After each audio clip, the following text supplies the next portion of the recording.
Houston, we have a problem.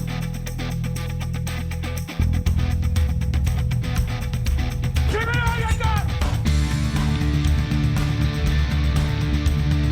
But what I do have are a very particular set of skills.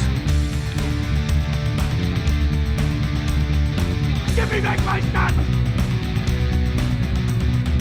I didn't kill my wife! I don't care! Hello and welcome to another episode of Stand and Watch, the best and only dad movie podcast you're ever going to listen to because we killed all of the other ones. We couldn't accept that there were other ones, so we took them out.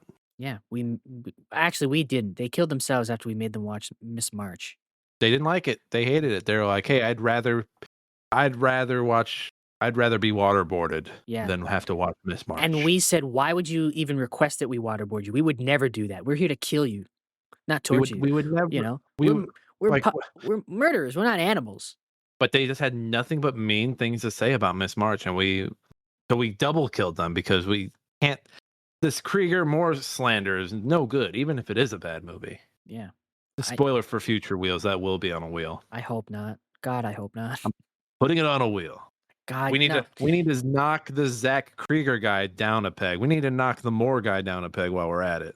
I think you're gonna Trevor forget. Moore. I'm banking all my hope that you're gonna forget by next No, week. I've still got like the Sex Drive double feature. I've still got that written down over here. No, God, 'Cause no. it's It my is- double feature. It's it my is- double feature this time. It is my educated wish that your children rip up whatever you wrote that down on. Nope, it's still over there on the whiteboard. no. Let me read it. It is Sex Drive Roadhouse double feature, No, and we're no. gonna get Kate back for it. You mean Actually, you mean Amanda? By the time no, it was Kate. Wasn't it Amanda? Was it Amanda? Not all women look alike, Nick. Maybe it was Amanda. I'm sorry. Well, you know what? By the time you're hearing this episode, me and Kate have probably had coffee because I went to the Austin Film Festival. I think she was down there too. So that's why I've got Kate on the brain. Thank you very much. That's a double feature with Amanda.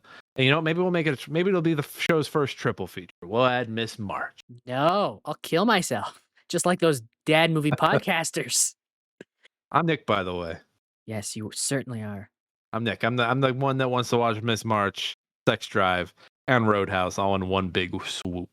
And I'm Matt, and I'm the one who only wants to watch Roadhouse. The new one, right? I'll watch both. I've not seen either. I've seen both. Hi, Steven Standies. How you doing? They're not. Is- They're doing better than I am. Is it good Gyllenhaal in that Roadhouse remake? Is it good Gyllenhaal? Yeah, Because he's kind of got to the point where there's good and bad Gyllenhaal. he's found his groove. He's best Gyllenhaal when he's just playing just a skeevy dude. Not an ambulance, he isn't. Yes, he is. He's doing excellent work in Ambulance. Terrible in ambulance. He's great. He's in all over the Ambulance. place. He's so good in He's all over. Ambulance. So good. It's Nightcrawler or a bust for me. If it's not Nightcrawler, I don't want it. I know your favorite Gyllenhaal performance is Prince of Persia. He's you know what? He convinced me that he was Persian. Yeah. I believed him. You tell me all the time how much you love that movie and its casting choices. Hey, Jerry Bruckheimer, don't get it wrong. You don't get it wrong. But I hear they're bringing my favorite writer director, Jimmy Cameron, in for the sequel. Prince of Persia's. Prince of Persia's. There's two Persias, but they gotta. It's gonna be a riff on the twin princes or whatever that third game was, and it was that two. I don't remember what it's called, but they're gonna change up genres.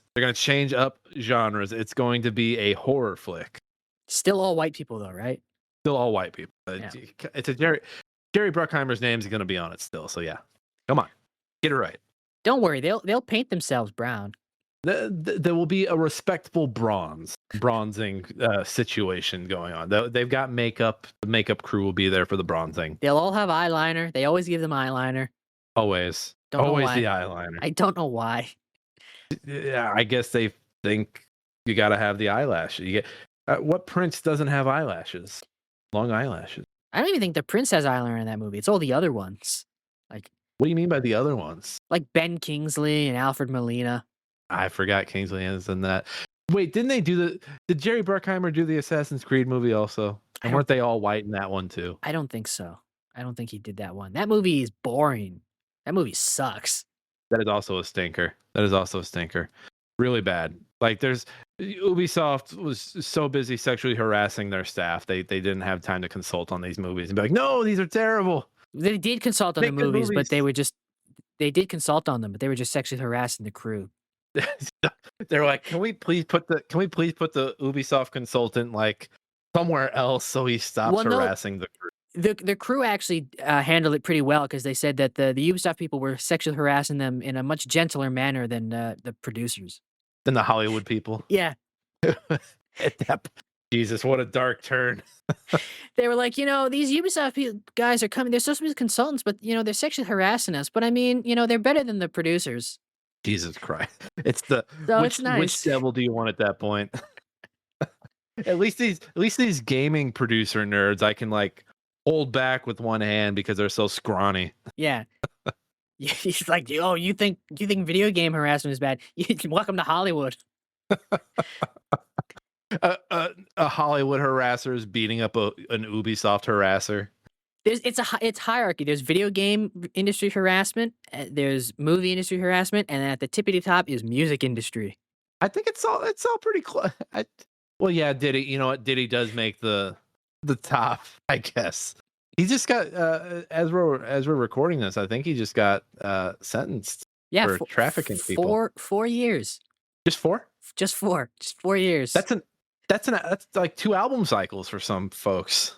Mr. Combs, you must sit out 2 album cycles. The real question is he going to get out in 4 years, or is he going to kill himself, quote unquote, kill himself? Kill himself. Well, the cameras have mysteriously malfunctioned, and the guards have gone on break. Look, we've lost 3 seconds of tape. We can't say for sure that Sean Diddy Combs didn't kill himself. Man, just as you can see, the guards go on break, and then this mysterious man walks towards the cell with a rope of some kind, and then the camera cuts out, and there's just no way of telling what happened next. We have no idea what happened, but he's dead. Yeah, so he's dead. So he must have killed himself. How'd he get the rope? I don't know. Who was that like guy? His trial was all that. We don't have him on our payroll. It feels like the trial was longer than the goddamn sentence. Do you see the courtroom sketches? There's one of him like on the floor, like under the desk. He's laying on the floor. Yeah, he's crying and he's like crying. He's like crying into his chair or something. What a little fucking bitch. But it's like, but you know how courtroom they don't let photographers in, so it's a sketch, right? Right. So like, how long was he crying that they got a sketch of it? Right? I'm holding a pencil for those wondering what I'm doing. He was like, how long was he there that he was in that position long enough for them to paint him like one of the French girls? One, if TV has taught me anything, it's that the judge is like, this is a courtroom. Like, stop crying on my floor, you little sniveling bitch. Like, what kind of judge are you if you're going to let a little sniveling bitch fucking cry on the floor? A guilty little bitch. This isn't even like a victim's parent or like a victim. This is a little guilty bitch. Why are you letting him cry? I hate to say this, but I feel like the justice system would be better served if more judges were like the guy from My Cousin Vinny. Yeah, just constantly like berating the defense lawyers, the prosecution. Utes. I'm sorry, Your Honor. Youths. Yeah. That would be another. Speaking of My Cousin Vinny, that should be on the wheel. The slightest infraction, you're in contempt. You're in contempt. How dare you? What are you wearing? Great movie. Incredible. The year I was born. Amazing movie. Marissa Tomei. Oh my God. Oh, fantastic. Oh my God. What a fucking. Woo. I know she's old enough to be my mom, but God, she still looks good. She still looks good. I met her. Oh yeah, you did. Oh, you lucky bitch. You lucky sniveling little fucking bitch. He was laying on the floor crying in the picture. Long enough for the photographer to take a photo. Yeah. Should we talk about this movie now? No, can we talk about Marissa Tomei for a few more minutes? Yeah, I mean, I got more to say about Marissa Tomei than I have about this movie. She's just, oh my God, that movie. Oh, she was nominated for that movie, right? She won. She won. That's right. She won. The defense is wrong. Your biological clock. Good movie. Accepted is okay. It's acceptable. Yeah, accepted is whatever. But My Cousin Vinny. My Cousin Vinny is like. I haven't even watched it in a while. I can do a whole podcast about it right now. That's how many times I've seen it. That's how good it is. You Yeah. got the train keeping him up at night. The one guy that wants to fight. Yeah. He's got the how much is it? $300 or $400? I think it's like I don't know, I think it's like 5 or 6 or That's a 5. lot of money that's a Yeah. lot of money in 1992. Which of these outfits, do you think's better for which of these pants is better for hunting? Yeah, just picture you're a little deer. You're a You little stick baby your deer. You stick your little hand in the water, take a sip of in water, the and then babbling brook. bam, a fucking You take bullet a goes drink. through your head. Do you think you're gonna care what pants the son of a bitch who shot you was wearing? She's so amazing. She's so Uh, fucking amazing. I feel like a lot of people like back then were like, how could this have won the Oscar? But no, that's deserved. That's a deserved Oscar. It's a really good role. And oh man, and what I love the questioning of the one witness. He's like, this window. What is this in front of your tree? And those little brown things sticking out of the tree. What are the branches? And these green things, leaves. Right. So you're telling me that you saw my client through all the leaves on these branches on these trees from that far away through this dirty window? I reckon maybe not. I like he was the one guy. His cross examination is so you were making grits. How long did it take you? And I was like, I don't know, like a couple minutes. And he's like, well, everybody knows it takes you at least this long. You got magic grits? You got a magic stove?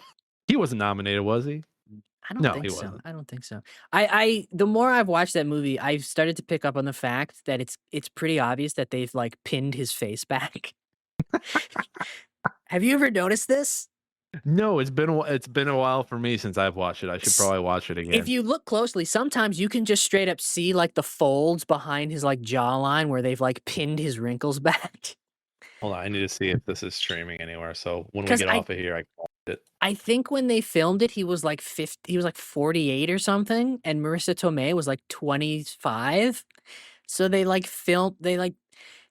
they literally pinned the skin on his face back to make him look. a little wrinkleless, even though he still just looks the exact same. And sometimes you're like, what's that fold behind his chin? And it's like, no, they've pinned his skin back.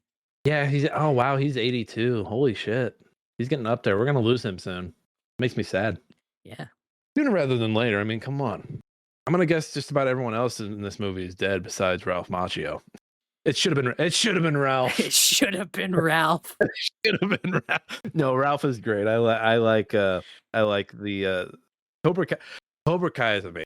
You've seen Cobra Kai, right? I haven't. You haven't seen Cobra Kai? I haven't. So it's more sincere in the first 2 seasons. But there's a point in the series where they're just like, this is Dragon Ball Z. This is real life Dragon Ball Z, you guys. Because there's a point in the movie where Ralph Macchio and what's his name? Who's the guy? And William Zabka are like teamed up and they're looking for a car to chop shop. And in the middle of the chop shop, after they've questioned somebody, they just start sparring over. Like they find out a new fact that like kind of splits them up, and they start fighting each other. But then they stop. And it's like, this is Goku and Vegeta. This is fucking Goku and Vegeta. That's hilarious.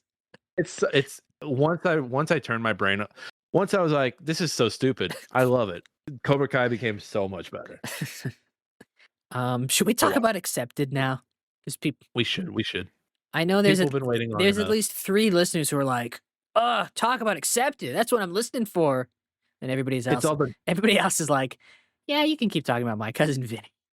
It's all the Justin Long sickos. They're like, we need more Justin Long. You mentioned Krieger. Are you going to mention weapons?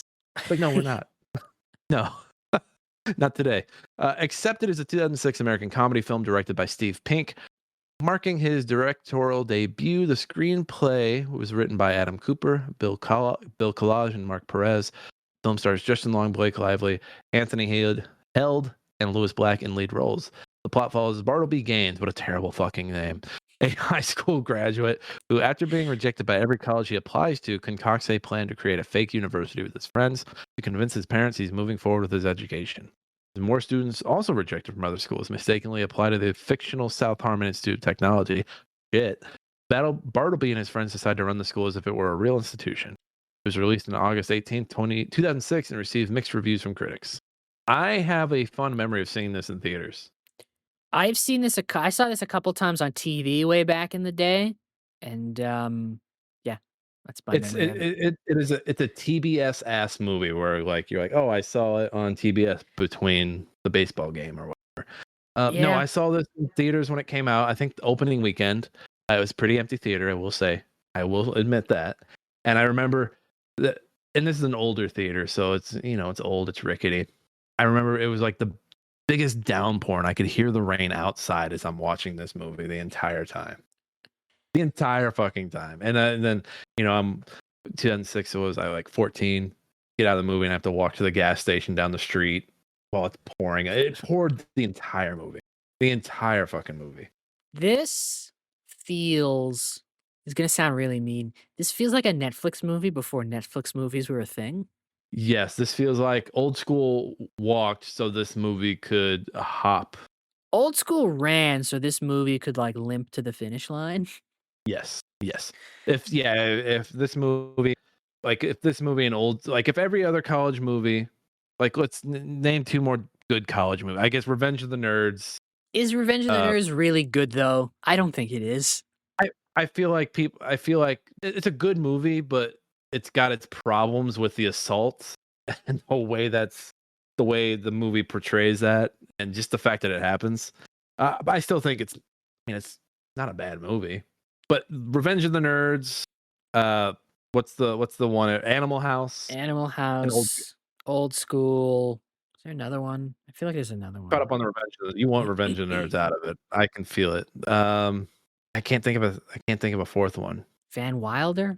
You know what? For the sake of getting Revenge of the Nerds out, yes. Okay. So if there was a 4x1 team and it was made up of Van Wilder, Old School, Animal House, and Accepted would be the runner at the end of the 4x1 who gives up a big lead that the other movies gave it.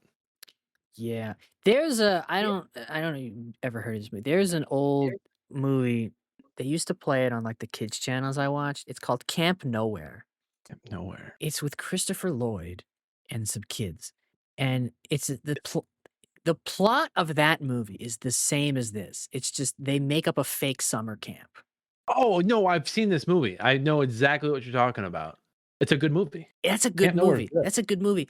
And I'm watching Accepted, and I never picked up on this the other times I watched it. I don't know. And I'm watching this movie for this podcast, and I'm like, this is just the plot of Camp Nowhere, but worse. So Camp Nowhere, yeah, because I remember I saw Camp Nowhere as a kid, and like one of the kids, like they're portrayed as teenagers. Like she's like, "Do you have the guts?" And she's like, got like a bikini bottom, and he takes off his trunks, and she ends up She had like an extra swimsuit on. She leaves with his trunks and leaves him in the pool naked. Yeah, Camp Nowhere was fun. Camp Nowhere is a really fun movie. Camp Nowhere's got like the what's that other campy movie from that time? Around that time, like Heavyweights. Was that around that time? I think Heavyweights is like a few years after, maybe. But yeah, it's the same plot, and it's not as good here, and it's not as interesting. Was it Heavyweights was a year after Camp Nowhere? I kind of want to watch Camp Nowhere. Hey, it's on Disney Plus. It's on Disney Plus. Nice. And I think what this movie really does miss is like Camp Nowhere, which I'll admit, like overall, probably not a great movie either, but it's better than this. But it's made for that one's like, hey, we're a kids movie, so like, hey, cut us some slack, ass. Yeah, but also that movie has Christopher Lloyd. Yeah. This movie doesn't have its Christopher Lloyd. This movie needed its Christopher Lloyd. It tries to make Lewis Black its Christopher Lloyd, and the issue is Lewis Black is too angry. Yeah, and also it kind of disappears. Yeah, it's like here's your Christopher Lloyd, and he's gone for 40 minutes, and then he shows up again at the end. Well, here before we get into the good and bad, which it sounds like it's going to be more bad, let's do our dad-approved Letterboxd reviews. All right. I've got mine here from Matt Bear. It's a bear emoji. And he's got Matt. It's got the little symbol above the A. This movie is the SHIT. He gave it 3 stars. Okay. I got a review here from Lazy Comet, who is a patron saint of Letterboxd. Praise be. Praise be. Gave this movie 2.5 stars and wrote, "Just go to community college." Exactly. That I remember that being a point of critique around the time the movie came out. I was like, yeah, they're not wrong. They're not Yeah. wrong at all. Yeah. But the movie does. I mean, the movie does have good things to say about how I education is kind of stonewalling creativity and just like yeah. burning kids out. Listen, as someone who went to regular university and an art school, I appreciate the message of this movie. I wish it was a better They're not. movie. They're not wrong. Yeah. No, I do. This movie feels very much like 2006. There's dudes skateboarding for no apparent. Like there's a bunch of skateboard stuff. Green Day isn't used very heavily in the. Well, they've got the one song, but it's like they play basically the whole song. The budget went towards that one Green Day song. Yeah, it's a very 2006 soundtrack. Yeah, it's got Justin to drive the point home. Justin Long is a lead in this movie. That's a very aughts thing to do. Only in 2006. Very, very aughts. This was before. No, this was right around the time of Live Free or Die Hard, which I still say is a pretty good Die Hard movie. I think this was a year before.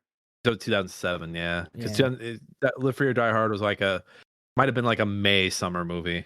Yeah, but he's not the lead in that. He's the sidekick. He's the Samuel L. Jackson. Yeah.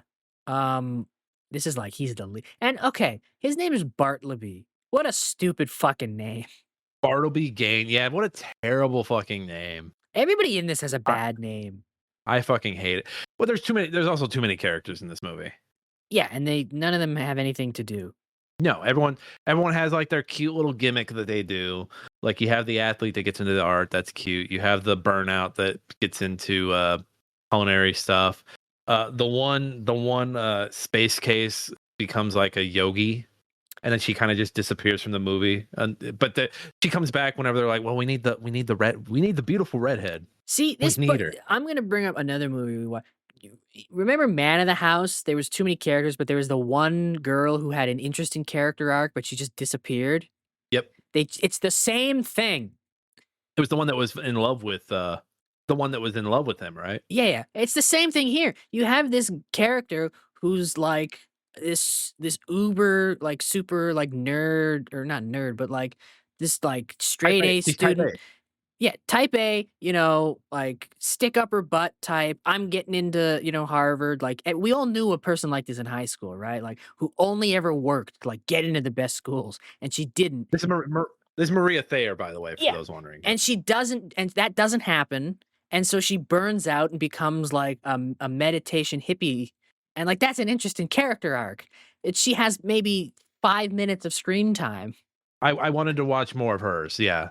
And I do like Jonah Hill in this. I think Jonah Hill does carry a lot of the weight in this movie. I think he's like the most quotable guy in the movie.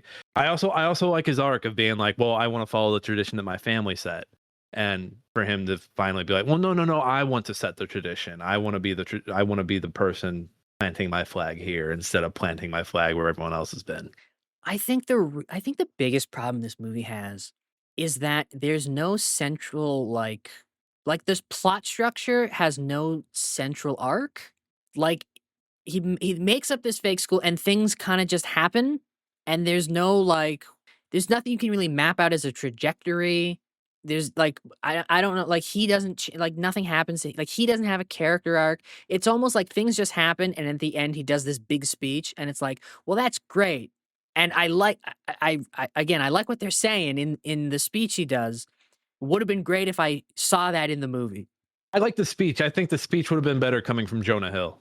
Like that character. I think it would have been better coming from that character who was so ready to like get into all these traditions of the traditional college experience, and for him to be like, no, actually over here I liked it. And that's why I like that Jonah Hill is constantly spending time between both. I think we could have used a little more time with him at shit, because Justin Long is just there to be the okay, let's go do this. The movie spends too much time showing you the college movie party scenes. It spends way too much time doing that, and doesn't really do anything with the characers. Like Justin Long. This is the problem. Thayer. His big speech at the end, which again, love what he's saying. His big speech at the end is like, yeah, we don't have teachers or classes like this. What you claim education has to be, but all of us learn things, right? We bettered ourselves, we learned things, we discovered our passions, and it's like, that's great. The movie I watched, you spent all your time going, oh, we got to do this and this, and then you went to a party and you hung out by the pool. So like, This kind of feels like when like Tech Bros. It feels like Tech Bros. Like, well, we gotta the way tech is sold, like all the hard work, like there's all this hard work that goes into something, but like ha- hey, this company has a pool over here. Like it kind of feels like they're just like winging it, and they're like, well, we're still getting funding, so we gotta keep saying that we're doing this thing. half of this movie is Justin Long being told about some problem and him going, oh, well, we'll just do this and this and this. And then it just cuts to like a party. I wanted to see him like, yes, you could say that him not getting into a college was him failing, but right away he fixes that by like doctoring up some documents.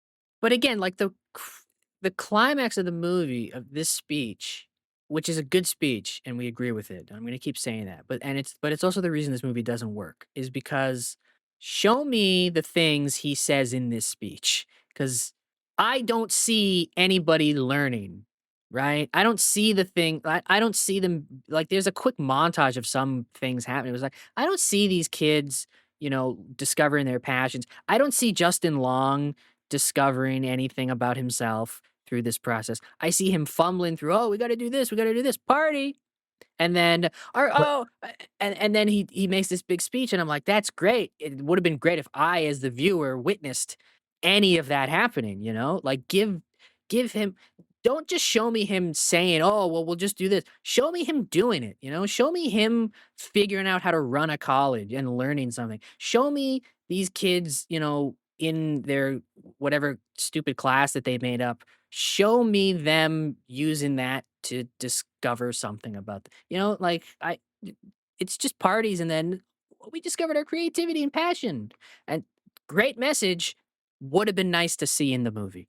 And Blake Lively's her character is also a distraction because she kind of feels like a double beat, because the thing that she's doing is showing us that like, hey, the traditional way is not the best way, and it's burning her out. We're getting the same thing from Jonah Hill, so we don't need both Jonah and Blake doing the same thing. Like, yes, Blake is the love interest, but you have other characters that if you needed a love interest, like the love interest doesn't feel central to everything going on. Also, you have a girl, right? You have Maria Thayer. Yeah, there's your love interest. She has an interesting character arc. Yeah, instead of Blake Lively's like, I want to take pictures. Yeah, and it's just like, I don't know. Like they have photography at Harmon. Like, I know you had to wait to take it, but like, yeah, they have it. Maria Thayer's character has a interesting. Well, she doesn't have an interesting character arc, but she has an interesting character trait that could have been an interesting character arc, but they don't do anything with her. They could have done something with her. Get rid of Blake Lively. Do something with her. Because she's, and again, like you never really see him figuring out how to run the college. Well, Holloway, the athlete, like, again, an athlete like who's been turned away from his sport and has to find something else to do and getting into art. I'd like to see more of that. And this bums me out. The guy who plays Glenn, I'm on the Wikipedia. He doesn't have a blue link. Oh, no. It always bums me out when an actor doesn't have a blue. It's like, oh, I want to see oh no, this is all you got, wasn't it? Which one's Glenn? Glenn is I'm dealing with a very sensitive herb. The cook, the culinary kid. Oh, yeah, okay. That bums me out. I thought he was a little gem. I thought he's a little gem in a rough movie. Yeah, this movie, it feels like a first draft that they just were like, yeah, whatever. Yeah, all these people. We need to get this movie out. All these people seem old enough to be college freshmen. That was another thing. Everyone I saw that was on my screen that was supposed to be in high school did not look like they were supposed to be in high school or even the first year of college. You know what though? I'll forgive that because I was watching. I don't remember when. I don't remember if it was today or yesterday. I'm watching TV, and you ever see the movie Hoosiers with Gene Hackman? Yes, I think a long time ago. Where he's the high school basketball coach. Okay, yeah. And so he's the high school basketball coach, and like the main player of this basketball team has a full-on receding hairline. Hey, look, man, some kids just have it rough, man. They just have it. Leave them alone. And I'm just like, just this era of filming, like I'll forgive the 25-year-olds playing college freshmen and accept it. You're a fucking monster, man. Leave the kid alone. I do love the number of comedic actors I saw in this. Jim O'Hare is here, Parks and Rec. Do you know Gary, Larry, Gary? Larry, Gary, Jerry. Yep. And then Pete Hornberger, I forget his proper name, but Pete Hornberger from 30 Rock is in this. And I think I saw TJ Miller in the background of a scene. I'm pretty sure I saw TJ Miller. Oh no. Yeah, be careful. TJ Miller on a college campus. Be careful, everybody. I'm pretty sure it looked like him. And this movie has a precocious sister character, which is annoying. Yeah. So and again, I made a joke about her last week. She's the same age as me, so fuck off. Lewis Black is just being Lewis Black, so I like that. Yeah. This movie's also very messy with like the hierarchy of colleges, because like the dean is like the head of like a college, which is part of a university. So if like you have a business school, you have a dean, but the business school is part of a university, which would have like a provost and a president. And again, these are kids making it up as they go. And I do like his speech because, yeah, man, colleges suck, man. They suck the life out of you. They don't really leave much, and it's funny because this was this older generation was probably the last generation to push college on their kids. And I mean, were your parents pushing it on you? Yeah. Okay. Yeah. I mean, I'm at a point where I'm like, I don't know if I'm going to push it on my kids. Like, maybe a trade school, I don't know, but like everything that Gen X promised me from going to school has not really been there. Well, here's my thing. I feel like, too, like even people who go to college, like your degree doesn't guarantee you a job at all. Yeah. And most people don't work in the field they study. No, everything I do from stuff that I learned like after school and through COVID, like it wasn't even like stuff I got on job training. Like I started a podcast during COVID that led me to my job now, and event planning stuff I did was like had nothing to do with my degree. And so it's kind of crazy. It's like, yeah, man, you get taught all this stuff and you don't use fucking shit. I think, yeah, I mean, I don't have kids and I probably never will, but if I did, I'd be like, do whatever you want. Just do it. Be happy. If you want to be a carpenter, then yeah, go to carpentry school. If you want to be a fucking poet, and just, go fucking do it. Well, I even look at like elementary, middle, and high school, and I'm just like, you don't really need all of this. This is just to get you used to like, not to go back to obey and form from last week, but it's really just to get you ready for like for a work schedule. Yeah, I mean, elementary school, I will say, is probably important. Yeah, learn the numbers, learn to read, all that stuff. But yeah, after a certain point, it's really just to get you on a schedule. I do feel like the whole you gotta know, like you have to have your life planned out by the time you're 18 is a fucking crock. Yeah, it's a crock of shit. I don't think you should be able to vote when you're 18. No, I'm just kidding. I don't. Yeah, just pressuring kids. Yeah, just to be like, oh, you just finished high school, the worst 4 years of your life. You better you better fucking know what you want to do for the rest of your life. Like that's terrible. What a terrible system.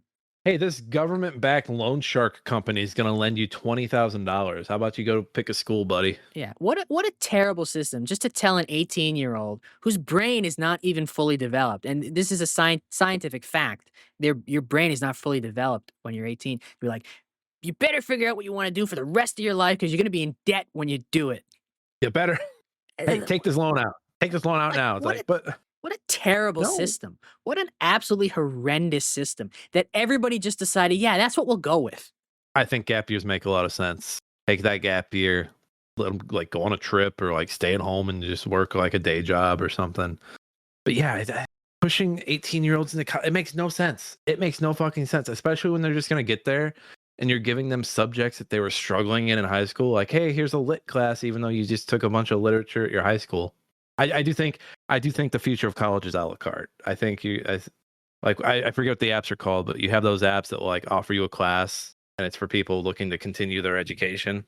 I think it's going to be like, all right, I just need 40 hours for this thing. I'm not going to take my liberal arts. I'm not going to do all that extra bullshit. And also, let's be real. No, like the only jobs that really need a degree are like trades.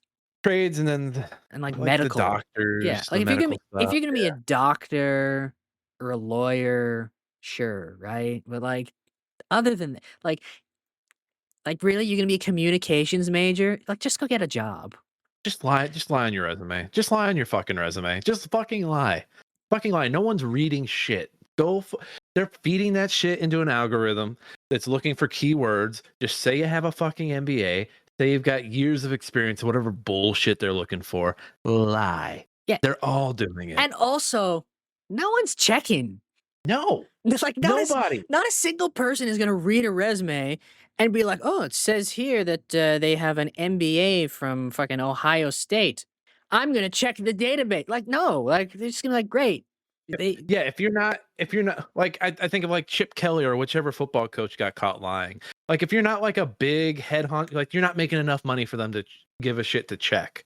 Lie on your fucking resume. Just keep going with it.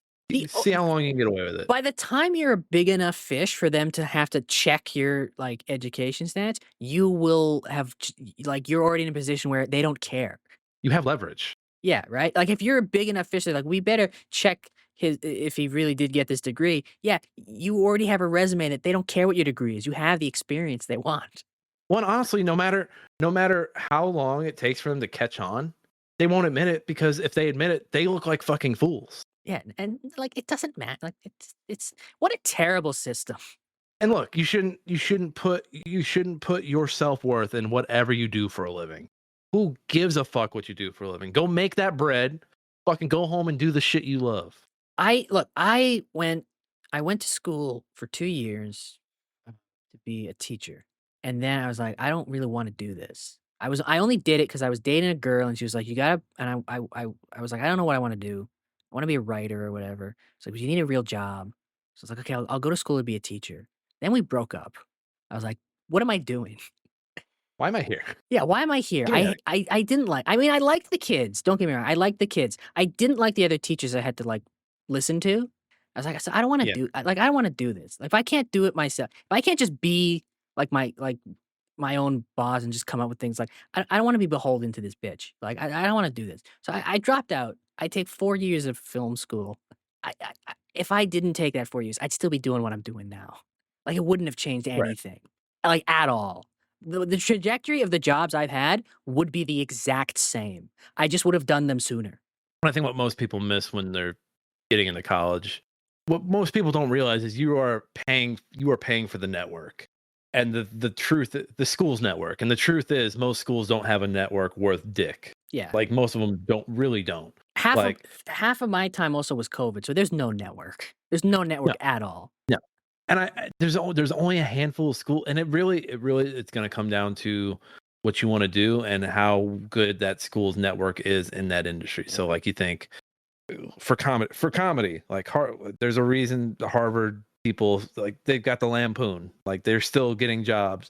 Like hell, SNL just hired 2 folks from Harvard, which is crazy to say that in 2025. You thought we'd be past that, but no, they have a long network and they still trust it. UCLA would be another one for writers. I'm trying to think of some non-Hollywood more businessy ones. Harvard Law School. You want to be a lawyer, you go to Harvard, you go to Columbia, you go to Northwestern, you find one of those, and they have the networks. You're paying for, like, yes, you're probably getting taught by some really like hotshot professors, but you are paying for the fucking network. That's why that's why they're turning folks down. Because I mean, there's a point in this movie where the dipshit dean's like, "Oh, we're more prestigious if we turn more people down," and he's fucking right. He's fucking right. The more people that get turned down, the better the school looks. Yeah, the whole thing's it's a business. It's a business. People forget that too. Like, yeah, it's a business where you go to and you can learn great things. Like, I had some great classes. Like, don't get me wrong.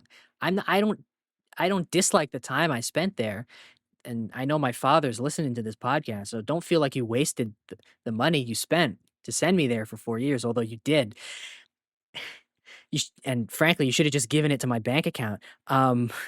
Matt's dad, you goofed. You goofed. You could have But so did mine. You could have just given me that money. You could have just given me that money and sent me on my way. But I liked a lot of my classes. I liked some of the people I took them with. I don't talk to them anymore, but I liked them. You know, I liked a lot of my professors, but it's a business, right? Like they want to make money off of you. Yeah, and I look back at mine. I spent way too much time focused on football. He said still wearing the sweatshirt from football. Yeah, man. I wish I would have spent more time on the people, and not like so focused on classes and so focused on playing football.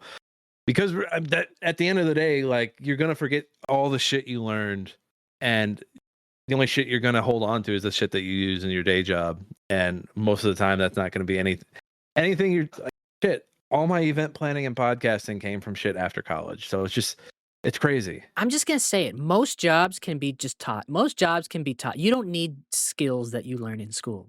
Most Yeah. most 90% of all jobs can be taught on the first day. And again, that's why I'm saying you should lie on your resume. Yeah. Lie. Half the shit people do in these at jobs, like they work for a company, they sit in a cubicle, they fill out spreadsheets. Once again, my father's listening. This is what he did for 40 years. Dad, I know. None of those spreadsheets you did that you stayed up till 12 a.m. doing when we told you, why are you working past 5? You stayed up, you did these spreadsheets. You didn't learn any of that in school, okay? You just learned that on the job. Yeah, and that's going to be most of everything you do. At work today, I watched a movie personally. I think most people, especially in America, you're working, you're waiting for that knock on the door and hey, bye. Like honestly, I think the greatest thing you can do for yourself, any job, is just hold on to your sanity. Hold on to a little piece. When I am working remote during the summer, I don't care who listens. I don't give a shit. Fuck you. If anyone from work is listening, fuck you. I don't give a shit. When I'm working remote all summer, my ass is in the movie theater. I don't give a shit. One of my favorite Seinfeld bits. There's an episode where George gets a job and he's not sure if he got the job or not. He just goes to the office because the boss doesn't give him a straight answer, and then he goes away. So George just goes to the office. He's like, "Yeah, I'm supposed to start today." And they're like, "Oh, what office do you want? The big one or the little one?" He's like, "Oh, I'll take the smaller one." And he goes in the office. They give him this report to do, the Penske file, and it's in a big accordion binder. And he goes into this office. He puts it on his desk. He stretches his arms out, to get ready for work. The camera shows the clock, and then it fades to 5 o'clock. And he's still stretching, and he just gets up and leaves. That I relate to George more and more the more I hear about. And that's what everybody does at work. They're just like you. It's like, oh, you got to work 8, 9 to 5. Nobody's working from 9 to 5. They're working from like 9 to fucking 10, and then they're taking a 4-hour break of fucking around in their office, and then they're working again for another hour, and then they're done for the day, and then they're waiting for the clock to hit 5. Well, the worst part is when people come around looking to make sure you're doing something. Like somebody from a different department. It's like, get the fuck out of here. Get the fuck out of here. We're all working fine and dandy. Yeah, actually, there's a Costanza method for that too. What? Go on. There's another episode when he figures out that when people come by to see what he's doing, he just acts really stressed out and angry, and they think he's busy, and they leave him alone. I love that, man. Yeah, I love that, man. I've seen a lot of Seinfeld, not all of it, but I do love it when I hear an extra bit about him that I was not aware of. Yeah. But see, here's the thing. What's the difference if the job's getting done? What's it matter if I'm working my ass off 8 to 5 or if I'm working my ass off 8 to 10 and having that really fucking I'm honed in for that hour and I got everything done. This was something during COVID that murdered me because my place of work would want me keeping a log of everything, see what I was doing. And it's like, this is fucking bullshit. Like, I work. Fuck you. You don't pay me enough to log my hours. Yeah. Yeah. I mean, most jobs are just bullshit. They are, and we're gonna keep talking about them instead of accepted. I mean, there's really not much to talk about with this movie, other than the message is good. It's a good message. It's just hidden under a bad movie. This movie I feel was like 2 or 3 more drafts away from being pretty good. I just also don't like how smug Justin Long's character is. This needed another pass for someone to be like, get rid of this character, make her the love interest, less parties, more of them figuring out how to run a college, like I do by like by draft 3 or 4, this would have been probably a serviceable, 3 or 3.5 out of 5. I do like Jonah Hill dressed up as a hot dog. Like everyone was asking people to ask them about their wiener in 2006. It was happy because it was also in the ad. So even if you hadn't seen the movie, you saw the wiener bit. I do like that But again, their mascot is a sandwich. that's good. Again, I'm gonna keep harping on it. I don't like Justin Long's character in this. There's no arc to him, but also he's just a schmuck. Yeah, he's just He's a a schmuck. little And again, schmuck. that could have been solved by just showing him learning how to run a college. But Yeah, he like, doesn't. fair- He just kind of goes from party to party going, "Oh, we got to do this, we got to do this." And then it goes to the next scene and it's a party and you're like, "Oh, I guess they did that thing that they needed to do?" Ferris Bueller's a schmuck. Like Ferris Bueller's a schmuck in that movie, but you like him because he takes the time to slow down and appreciate like having the day off with his girlfriend and his friend. Yeah. You see him in the Sears Tower. They're having that that nice tender moment. They're taking in everything. Justin Long is just being a schmuck. Like yes, he's being a schmuck to all the right people, but I don't feel bad. I don't side with him in most things he's saying, which I normally would, but he hasn't shown me that he's like a good guy on his own. Yeah, because everything he does is just off screen.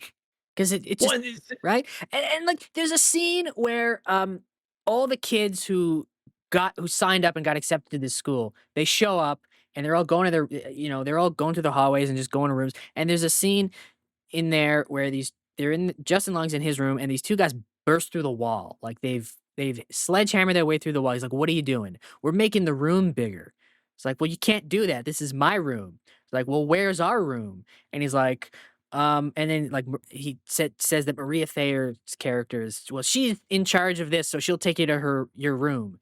And then it just moves on in the next scene, and you assume that, okay, so I guess they figured out a system to get people assigned rooms. But it's yeah, I like, wanted to see that. I wanted to see them yeah, fix show me, everything. yeah, show me them figuring that out. Show me them like finagling their way into actually running this place.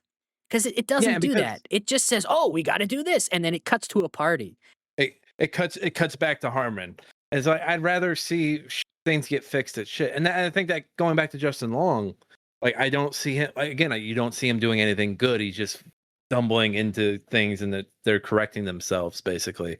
And I don't know, just the way he acts towards everyone. It's just he feels so detested because he's been rejected so much that he's just gonna be this off-putting person to everybody he runs into that he thinks that are better than him. And I was watching him do all that, and I was like, man, do I come off as this when I feel like I've been wrong? Like it was me looking at myself like, am I like Justin Long's character? Like, am I being too much? Like, it was just one of those things where like, man, I really hate Bartleby Gaines. Oh, yeah, this is a movie that needed a lot of rewrites. Very, very many rewrites. I wanted to see the director because he did have a blue link. I was like, what else has this guy directed? And Steve Pink has made a little name for himself. So after this, he produced I Want Someone to Eat Cheese With. He also produced a movie you like, Night and Day. Oh, he produced that? Okay, but he just produced it. Yeah, but hold on, I'm not done. He went on to direct Hot Tub Time Machine, About Last Night. Speaking of Kevin Hart from earlier. Hot Tub Time Machine 2, The Wheel, which I'm not even aware what The Wheel is. Never heard of it. The Last Republican. Never heard Also of it. not aware of that. Terrestrial and The Fuck Is My Password. Never heard of it. Oh, that's Hot Tub Time upcoming. Machine is probably his best movie. Yeah, as a director. With 2 at a close second. I think 2 is a little underappreciated. I think Adam Scott steps in pretty well there, and they have a lot of fun with that stupid movie. God damn, this guy wrote Gross Point Blank. Did he? Yeah, it says he's a writer. Huh. He didn't write. Oh, okay, he didn't write Accepted, so I guess he's off the hook for that. He's off the hook. He's like, he came in. He's like, I have to direct this horse shit. Yeah, he wrote. Damn, Gross Point. Okay, he gets a pass then because Gross Point Blank rules. Looks like he also wrote High Fidelity. This guy likes Cusack. He just needs Cusack in his. He wrote High Fidelity. Oh yeah, damn, that's also a banger. Yeah, I don't know the others. The Last Republican doesn't look like it did. It doesn't look like that went anywhere. Oh, that's apparently a documentary. I give. We've been harping on the college system enough. Just lie on your resume. lie on your resume. Don't work like an hour a day. Yeah, work like Try to George Costanza, and if you have a passion, just go do it. Don't get into debt just so you can say I went to school. Like fucking lame. if It's you don't want fucking lame. if you don't want to, don't do it. Just do just just do what you want to do. If you want to be a musician, go be a musician. If you fail, school will always be there. Go to school for the co-eds. You can go to school. This is what they don't tell you. They're like, "Oh, if you don't go to school, like you're ruining your life." You can go to school whenever you want, Yeah, right? they're Like as long as you're not making kids everywhere and like make yourself busy with kids. Yeah, Yeah. you can still go with kids. You just got to plan it out. you can still go. When I was in school, they were old people, right? Like they as students, like you can go. My friend just went back to school. Like you can go to school. So if you want to, if you're coming out of high school and like, oh, I don't know what I want to do with my life, but I gotta go to college. No, you don't. You go try to be a musician, fail, then go to school when you're 25. It doesn't matter. Just you know, Just guys, lie on your resume. Yeah. Lie. Just if we all lie on our resume, the system's broken and we win. We fucking win. Yeah. If we all lie on our resumes, we win. There you go. That's the hashtag. Let's all lie. I'm gonna go post that right now. Hashtag. We're all lying on our resumes. Look, the workplaces have been using this system for years. Like everyone. And here's the thing: not only should you lie, but also embellish, right? So when things are true, make them even better. Make them even truer. Yeah. No, like I do love when a place is like, and I haven't used AI because I've got a resume that I like that I've been using for years that I'm not lying on, only partially. I embellish. Yeah. Not for this recent job, but no, there will be like job listings that are like, we will not accept anything that an AI is used to create. And it's funny because it's bullshit. It's because they've been using tools such as just like the AI to pick out buzzwords and not even have to look at the resumes at first. It's just like teachers that get. It's just like and again, I'm not saying use AI bullshit to write your papers, kids. Go write your fucking papers. Go be a fucking human. Go be a human being and learn from the experience of having to write a fucking. But the teachers would be like, well, you can't use AI to write this. But they've been using these AI like tools to grade stuff and like look stuff over. If you're a teacher using AI to grade stuff, I think you should just find a different job. Get out of there. What are you doing? Anyway, here's another George Costanza resume tip. When you lie, just give your friend's phone number. Yeah. Right? Say that you worked for Vandelay Industries. They'll call Jerry. And again, if you get the job and then they find out later, they're going to be too like they're already sunk. They've already sunk all that time and money into you. They're not gonna admit that they fucked up. We live in a time where it's not sexy for these companies to be wrong on something. And also, realistically, are they even going to find out later? They're not going to check your references after they've already hired you. You work there now. You're doing the job. They don't care anymore. They're too busy focusing on gains. They gain nothing by looking up your background. Yeah, they're not going to. It's not like once a year they're going to be like, let's all do a background check on our employees that we hired already. Like, no, nobody gives a fuck. No, I'm glad I'm not I'm glad I'm not a school counselor anymore because this is what I'd be telling kids about. Hey, you gotta fucking lie. You gotta fucking lie. So you'd be Lewis Black. Yeah. Well, I've started working with younger kids and like if they have Fs, I have to run that. Like I run them. Like they have to like do like a bunch of extra exercising for having bad grades. And that's such a stupid punishment. I know, but I give them cheat codes for life. I'll tell them like, hey, if you have a teacher that's not responding to your fucking emails, the fastest way to get a response is to copy your parents on the email. I was like, nothing gets a teacher or professor to respond faster than having an adult that they're like teachers bend to the whim. I worked with a men's basketball team in a college, and they would email the teacher nothing. My email or like an email of somebody like senior to me on an email right away. I'm just like, no, you have to. You were going to work with pain in the asses your whole. Man, let me at the education system. I'm ready to break some necks. Goddamn. What do you rate this movie? 3 stars. It's not the worst thing I've ever seen, but also it's not the best. I give it 2. It's getting 3 because it's got a good message. It's just it's buried under a bad movie. I'm giving it 2 because of the message. If it wasn't for the message, I'd probably give it like a 1. Yeah. Good message. Fuck the education system. Do what you want. Lie on your resume. Yeah. Get an education though if you need one, but like the system's broken. You know what? I don't like my doctors to be educated. I want dumb doctors. Give me dumb doctors. Give me dumb lawyers. I don't remember where I heard it, but I don't remember if this was like a stand-up bit or something, but I heard a thing once where someone was like, because doctors will always like brag if they were the top of their class. There's always a doctor out there who was the bottom of their class.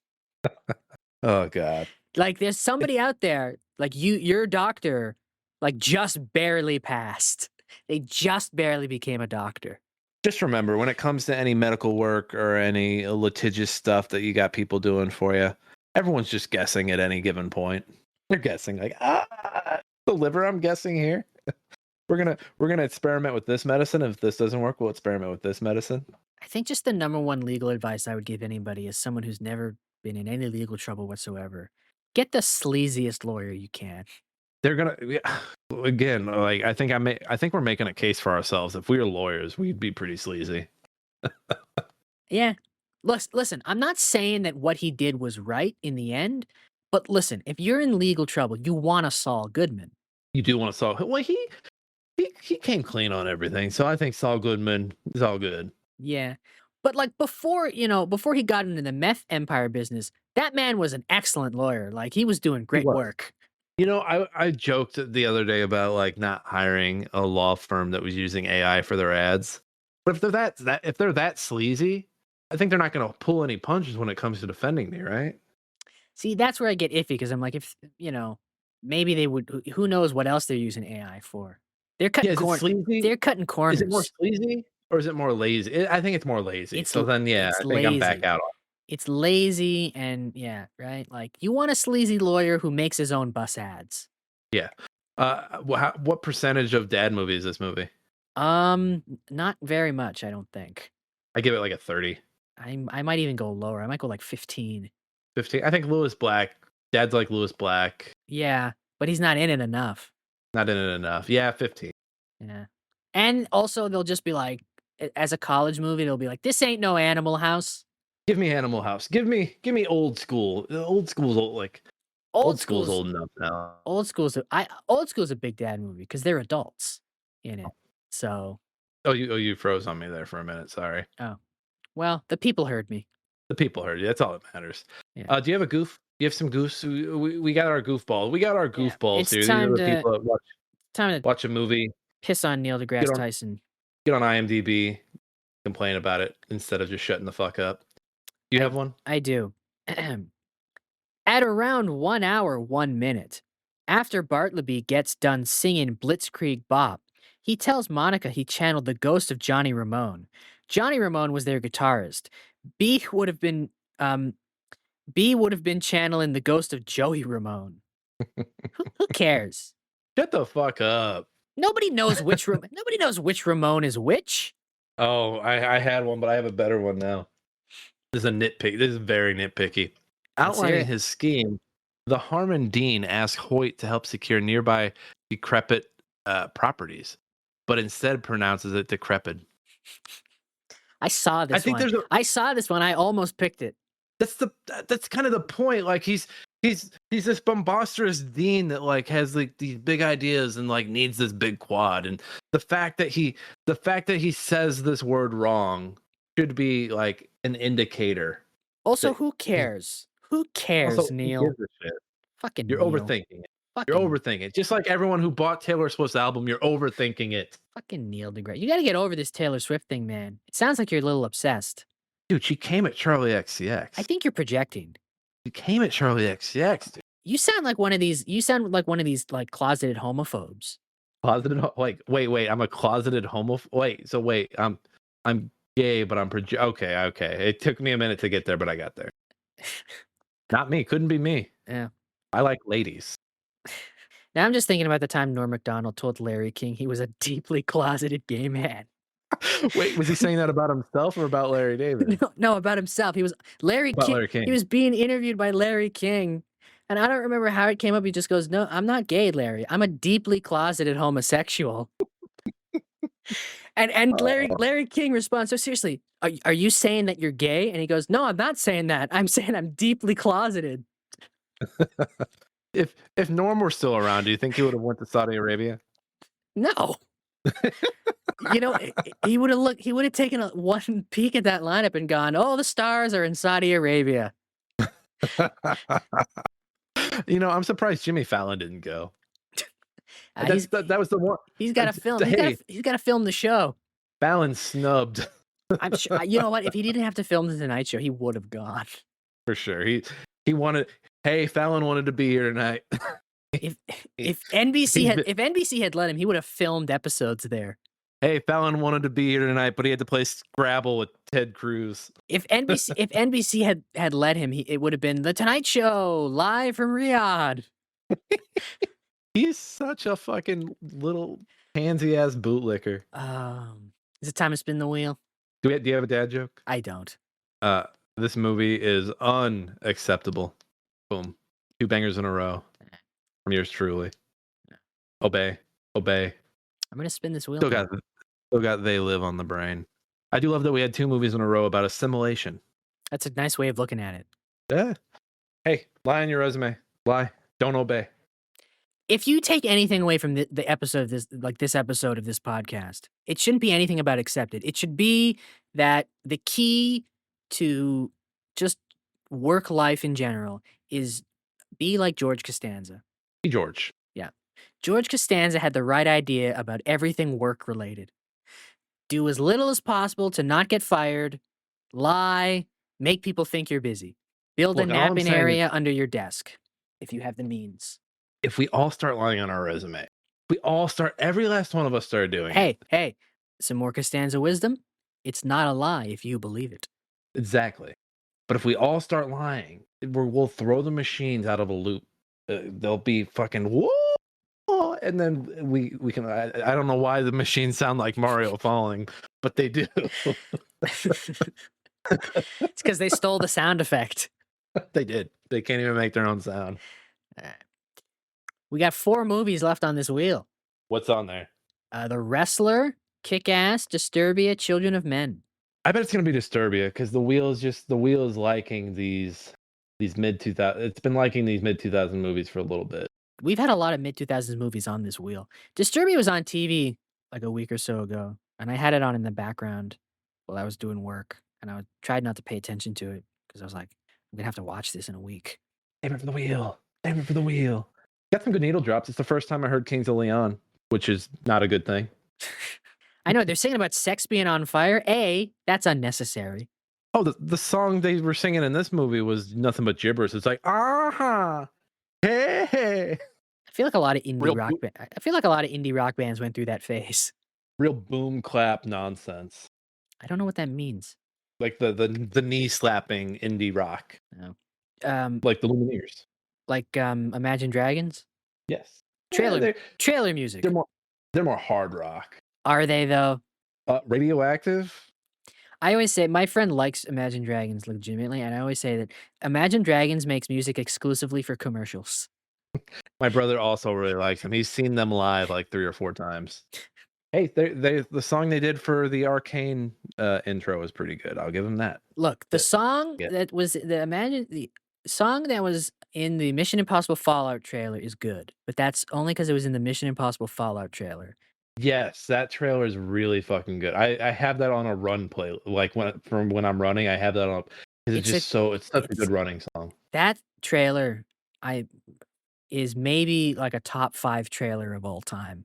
I would argue it's definitely and it should be in everyone's top 5 trailers of all time. Yeah, that trailer, the Mission Impossible Fallout trailer, is better than some full-length movies. Better than some full-length Mission Impossible. The Mission Impossible Fallout trailer is better than every Netflix original movie. Yeah. Yep. I agree. Eat your heart out, gray man. Friction. When the song melds into the Mission Impossible theme, cinema.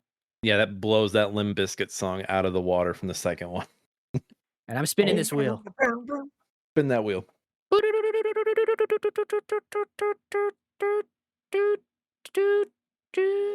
Children of Men. Hey, a sad movie. It's about time. About Finally. time. A de- Another sad movie. finally, a depressing movie about how everything Finally. sucks. Finally. Hey, you know what? Things are great right now, so it's about time we got a sad movie. Is it streaming anywhere here in the States? Children. It is. It's on Amazon Prime right now. It's on Prime of Video. Men is. Oh, it is not streaming anywhere in Canada. Wait, Boo. hey, the film is set in 2027. Oh God. God damn it. God damn it. Another 2006 movie right in a row. Hey, I didn't realize Charlie Hunnam was in this. Is he? Charlie Hunnam. Yep. Clive Owen, Julian Moore. I love Julian Moore. Michael Caine. Joelle Ejiofor. Charlie Hunnam. Claire Hope Ashitay. Cam Ferris. Danny Hudson. And Peter Mullen. 2006, man. What a fucking year. Apparently, we were feeling very doom and gloom about the future. I wonder why. Colleges were killing creativity. Colleges Children. were killing creativity, and the future was going to be really bad if you were a kid. I will say I've never seen this. I have seen. I've never seen this from beginning to end. I've only seen it in pieces. For the first 10 years since it came out, I thought it was like a World War II movie. Before I saw it for the first time on TV, I thought it was a zombie movie. I don't know why, but yeah, I've seen bits and pieces of it like on TV. I've never seen the whole thing from beginning to end. Oh, this guy really hasn't done much. Oh, he did Azkaban. So, I do like this director. I look back at Prisoner of Azkaban fondly because that's when it started to get dark. Fun. And then he went straight from that into Children of Men. What a move. Gravity, Roma. Gravity, Roma. Did he do anything in between Gravity and Roma? No, he didn't. I don't think so. He took a nice big break. And he hasn't done anything since. So, sounds like we're due for Children of Men's. Yeah. 2027. Let's do it. Get old. Just think about get old Jimmy on board. We're less than 2 years away from all the retrospective think pieces. No. On Children of Men. On Children of Men. Oh, buddy, the 20th anniversary is next year. Yeah, so we'll get all those, and then a year later we'll get even more. Here's what Children of Men got right. Yeah, next year we'll get all the retrospectives, and then the year after that we'll get all the what did it get right? What did it get wrong? Look, on the channel we just got to start pumping out Children of Men scenes. And then put captions like, "You won't believe what this movie from 2026 predicted about now." Oh, we should do that for They Live since it's on your brain. Just like, you wouldn't believe what this 80s movie predicted about capitalism. Obey, obey, obey. And then cut to a Charlie Kirk scene or from his podcast, not from his shooting. I'm making it my duty to bring him up at least once a podcast. Rest in peace to everyone. I read a I'm not gonna. I'm just gonna say comment that I'll tell you off mic. Shit. Don't be afraid. You're being censored. Wait, do we need to go to Saudi Arabia to say this freely? Yeah, we do. So we'll do that now. Okay. Everybody, make sure you leave a review. Follow us at Stand and Watch on Blue Sky. Tell your friends, tell your family, and whatever you do, don't tell your mother.